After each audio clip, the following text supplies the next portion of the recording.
Quinn Snyder returns to Salt Lake City. The Jazz start 3 rookies, and there's a multitude of stars for you to choose from tonight as the Jazz pull off a close win late, 124-122, and we're talking about it next on POSTCAST.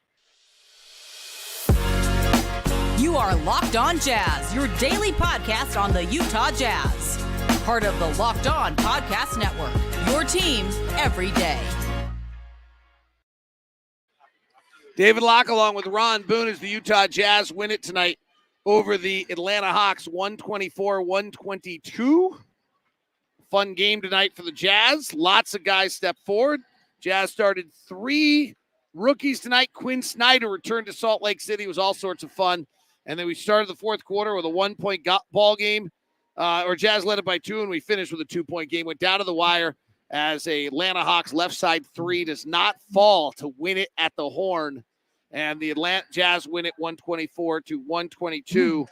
Jazz led by 6 after 1, then trailed at the half, and then went up by 2 as we head to the fourth. It was a pretty close game all night. Not a lot of ties and lead changes, but just kind of a close game all night.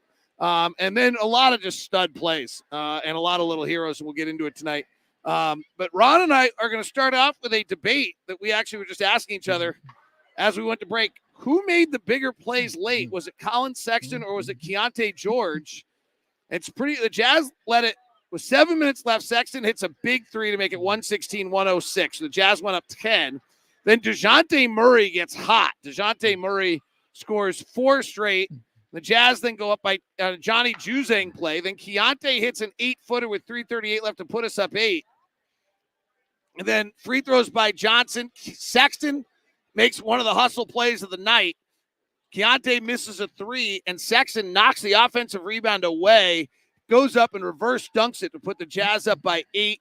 Murray hits, but then Keyonte makes the scoring play to keep the Jazz back up by 8 after they score. Then Murray hits back-to-back 3s, and next thing you know, it's 124-122. So it's pretty hard. Like, if you go down to the final 8 minutes, Ron, we got Sexton hitting a 20-footer. We got Sexton hitting a 3. We got Sexton with the rebound pull away, and we got Keyonte with a nice little 8-footer. But I think the answer is we have to find that one, and probably we'll make a decision on it later. Sexton probably makes the bigger plays late than Keyonte, but both of them were very good late in this game. Yeah, both of them from the guard line, and I totally agree with you as far as Sexton is concerned. That play he made where he comes up with the steal and then dunks the basketball was remarkable. I mean, those hustle plays, and you can just tell every time he makes a basket, he runs down the floor like he just won the ball game, for the most part. But he is so much fun to watch, and you can always count on him trying to make the big play. But you can just see this guard line, which at the beginning of the year would not have worked as far as those two guys playing together. But right now, getting it together. They took 35 shots between the two tonight. Fourth quarter tonight.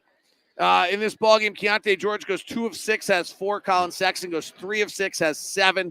They score almost all of the Jazz points down the stretch. Johnny Juzang also had some monster plays. He had 7 points in the fourth quarter. But let's zero in on Keyonte for a second. He just is playing so free. He had another monster game tonight, 25 points. His efficiency is terrific, 8 of 19, 8 free throw attempts tonight. We're just seeing massive growth out of this kid. Massive growth, and he's not tiring. He played 34 minutes tonight.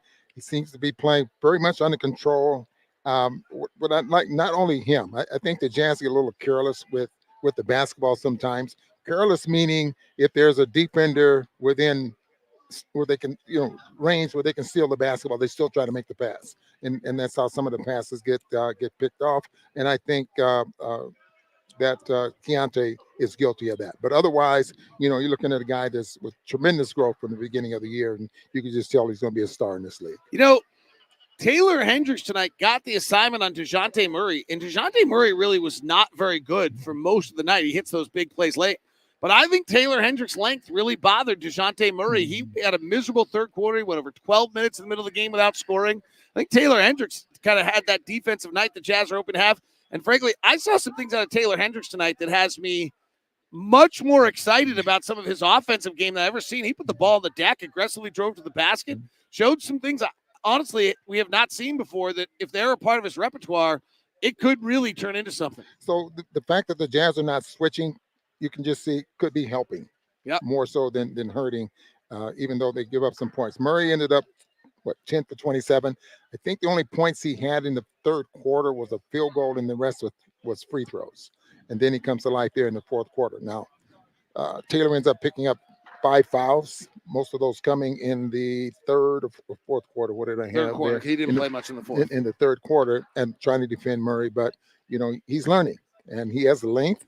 I think the quickness, footwork needs to be a little bit better, but I think he's learning. Two guys that stood out tonight deserve a lot of recognition. Johnny Juzang and Micah Potter Yes. got rotation minutes. They've both been in the G League with the Jazz this year. Juzang played 25 minutes, had a career-high 19 points tonight, hit 5 threes. And if you remember, he came to the Jazz as a mid-range shooter out of UCLA, and he's had to learn that three. He had some tough summer league minutes, but he's had some tough last year at the end of the year. He couldn't hit anything. It just looked so much better. He had a neat little jab step that created some space, quick release three from the top. Just got to give a kid a lot of credit for the amount of work he's put in. Yeah, it's without a doubt. I mean, the G League is doing its job. It's helping develop players, and along with the developmental coaches. So it's doing its job and giving these guys a chance to come into next season ready to go. Wojo doing a great job there. Deserves the shout out, Steve. His first year head coach of the Salt Lake Stars. Scott Morrison, Jazz assistant, was the head coach last year. Steve's taken over this year, done a really wonderful job, the former Marquette head coach, and carried them through and really been a nice piece for them developing this talent. Did I hear he had a elementary school or junior high or something named after him? Oh, did he really? I didn't know that. Something like that. Things you tell me I did not know. Someone needs to help me out with that, but something to that effect. Micah Potter is a personal favorite of ours because of who he is as a person. What have you seen from him? When I saw in the G League, exactly what I saw tonight. I mean, he can play in this league. He just needs time. I think he's ready, and I think the Jazz think he's ready there as well. Rebound, he's big. I mean, he's strong enough. He can shoot the three. I don't know why that he's. I think he's ready to be on the team. Jazz win it tonight, 124-122. The last play of the game was really interesting. Quinn Snyder throws in the backcourt. DeJounte Murray, it's what Quinn's always liked to do. That's his favorite thing. He used to do it with Donovan all the time. And as he comes to front court, Jazz throw a double at DeJounte Murray. The minute he crosses half court, Murray makes the nice play, sends the skip pass across the way, and a missed three. Will Hardy on top of that one, and really the players executed that perfectly. Yeah, executed it perfectly, and just think about the timing, because when he came across the time zone, I mean the half court line, they didn't come right away. And then once he started playing with it a little bit, and then all of a sudden here comes John Collins, comes over, they double. Now you got to make that cross-court pass to who was that? Krejci. And he ends up missing the shot because he didn't have enough time to really catch, get rid of the ball. And he probably did not expect. Krejci probably did not, making a rare NBA start, and a guy who the Hawks released last year, playing because of the fact they have the amount of injuries they have right now.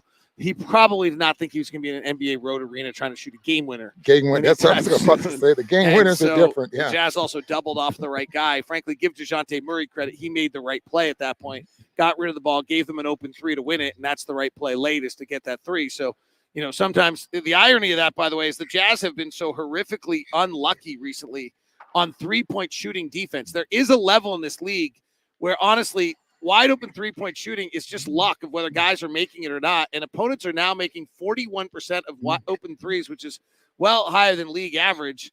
And there it was. Finally, a wide open three did not go in against the Jazz to bring the numbers back to their side on that one. But that has been a bad luck thing for the Jazz so far. Let's go to the starting lineup.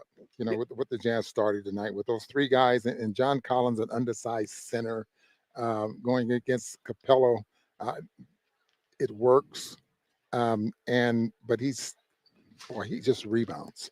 He knows how to go to the glass. He comes up with rebounds, and sometimes he gets in foul trouble because it's undersized. But that lineup against this team worked tonight. Jazz win it 124-122. They'll be back at it tomorrow against Minnesota. Mike Conley's return, Rudy Gobert as well, and their stars tonight. Ron Boone. How about Johnny Juzang? And it's Collin Sexton. I mean, he makes some hustle plays and makes some big plays. Jazz win it. Fun night tonight. We'll be back tomorrow. Make sure you join us for POSTCAST or join us on the broadcast. Jazz win it 124-122. to 122. Fun to see all the members of the Hawks coaching staff as well. Good friends of all of ours. It was great to have them back in town. We now send you the first ever 24/7 national sports stream. It's Locked On Sports today.